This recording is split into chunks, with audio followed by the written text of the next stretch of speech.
हम जो करते हैं वो आखिर करते क्यों हैं? कभी सोचा है? कोई कुत्ता अपनी पूंछ क्यों हिलाता है? या एक बच्चा अचानक से क्यों रोने लगता है? हमारे आसपास हर पल, हर बिहेवियर के पीछे एक क्यों छिपा होता है। तो आज हम एक ऐसे कमाल की टूल के बारे में बात करेंगे जो हमें इन सभी क्यों को समझने में मदद करता है। ये हैं जीव विज्ञानी निकोटिन बर्गेन के 4 सवाल। चलिए एक बहुत ही आम सी आवाज से शुरू करते हैं। एक पक्षी का गाना हम सब ने सुना है, राइट? बिल्कुल एक साधारण सा बिहेवियर लगता है ना? पर क्या ये सच में इतना सिंपल है? क्योंकि अगर हम थोड़ा और गहरा सोचें और पूछें भाई वो असल में ऐसा करते क्यों हैं, तो पता चलता है कि इसका कोई एक सीधा साधा जवाब है ही नहीं।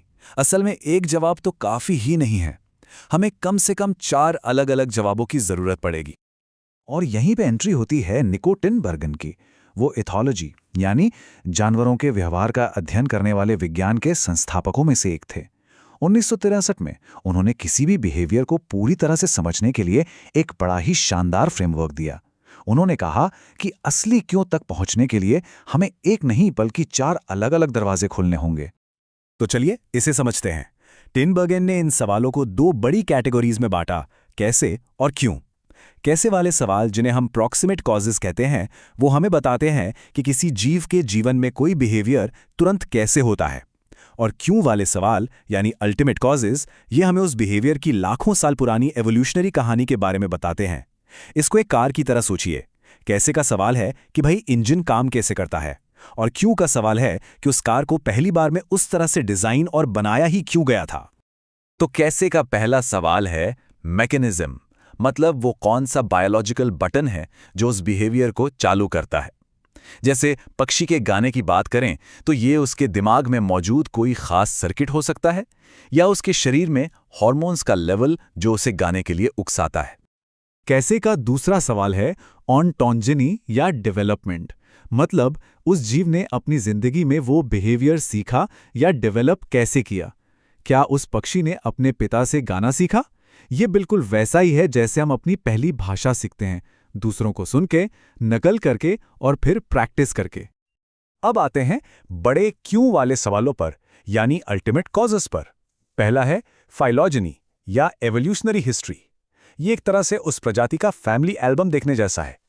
क्या इस पक्षी के पूर्वज भी गाते थे? ये आदत पीढ़ी दर पीढ़ी आगे कैसे बढ़ी?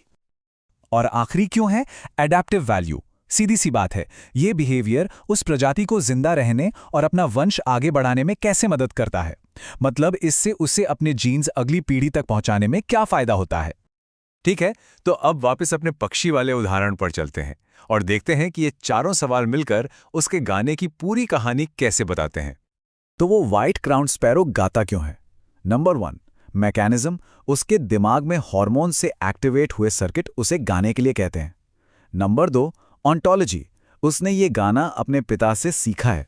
नंबर 3, फाइलॉजेनी, उसके लाखों साल पुराने पूर्वज भी साथी को लुभाने के लिए गाते थे। और नंबर 4, एडेप्टिव वैल्यू, गाना उसे एक अच्छा साथी खोजने और अपना इलाका बचाने में मदद करता है। देखा, चारों के चारों जवाब सही हैं और ये सब मिलकर ही पूरी तस्वीर बनाते हैं। अब जरा इस पर नजर डालिए। ये स्लाइड नेचर और नर्चर यानी प्रकृति और परवरिश के बीच के एक खूबसूरत तालमेल को दिखाती है। एक तरफ पक्षी के पास गाने के लिए दिमागी वायरिंग तो है, ये हुआ नेचर, लेकिन दूसरी तरफ जो सोनोग्राम है वो एक ऐसे पक्षी का है जिसे अकेले में पाला गया। उसका गाना अधूरा है। क्यों? क्योंकि उसने इसे कभी किसी से सीखा ही नहीं। ये है नर्चर। पर कहानी यहीं खत्म नहीं होती। देखिए, ये 60 साल पुराना फ्रेमवर्क कोई पत्थर की लकीर नहीं है। वैज्ञानिक आज भी इस पर बहस करते हैं और इसे लगातार बेहतर बनाते रहते हैं। जैसे कुछ वैज्ञानिक अब अडैप्टिव वैल्यू के बजाय करंट यूटिलिटी शब्द का इस्तेमाल करना पसंद करते हैं। क्यों भला? जरा पंखों के बारे में सोचिए। हो सकता है कि वो शुरू में शरीर को गर्म रखने के लिए इवॉल्व हुए हों, लेकिन आज उनका मेन काम उड़ना है। तो उनका करंट यूज उनके ओरिजिनल अडैप्टिव वैल्यू से अलग है। ये एक छोटा पर बहुत जरूरी फर्क है। तो इन अलग अलग लेवल्स को समझना इतना जरूरी क्यों है? क्योंकि अगर हम ऐसा नहीं करते तो हम एक कॉन्फ्लेशन ट्रैप में फंस जाते हैं, मतलब बेमतलब की बहसों में। मेल्विन कॉनर इसे एक बड़े मजेदार उदाहरण से समझाते हैं। सोचिए, अगर कोई कहे कि सेक्स का परम क्यों बच्चे पैदा करना है, तो कोई पलटकर पूछ सकता है, अच्छा, तो क्या तुम सुबह 3 बजे बच्चा पैदा करने की कोशिश कर रहे थे? ये एक बेकार की बहस है, क्योंकि इसमें तत्काल इच्छा यानी कैसे को इवोल्यूशनरी फंक्शन यानी क्यों के साथ मिक्सअप कर दिया गया है। ये दो एकदम अलग-अलग सवाल हैं। और यही बात दिखाती है कि टिनबर्गन का आइडिया कितना पावरफुल है। हाँ, ये चार्ट थोड़ा कॉम्प्लिकेटेड लग सकता है, पर इसका मेन पॉइंट ये है, टिनबर्गन के 4 सवाल तो बस एक शुरुआत है। वो एक ऐसी नींव है जिस पर मेल्विन कॉर्नर जैसे दूसरे वैज्ञानिक बिहेवियर को समझने के लिए और भी बड़ी-बड़ी इमारतें खड़ी कर रहे हैं। तो इन सब से हमें क्या सीखना चाहिए? असल में ये फ्रेमवर्क सिर्फ वैज्ञानिकों के लिए नहीं है। ये सोचने का एक बहुत ही प्रैक्टिकल तरीका है, हमारे आसपास की दुनिया को देखने का एक नया चश्मा है। तो अगली बार जब भी कोई बिहेवियर देखें, चाहे वो किसी इंसान का हो या जानवर का, बस एक पल रुककर ये 4 सवाल पूछें। इसका कैसे क्या है और क्यों क्या है? ये उस जीव की जिंदगी में कैसे डेवलप हुआ और उसकी प्रजाति के इतिहास में कैसे इवॉल्व हुआ? ये याद रखना जरूरी है कि हर बिहेवियर के पीछे एक नहीं बल्कि 4 अलग-अलग कहानियां छिपी होती हैं। तो हम इस चर्चा को इसी सवाल के साथ खत्म करते हैं।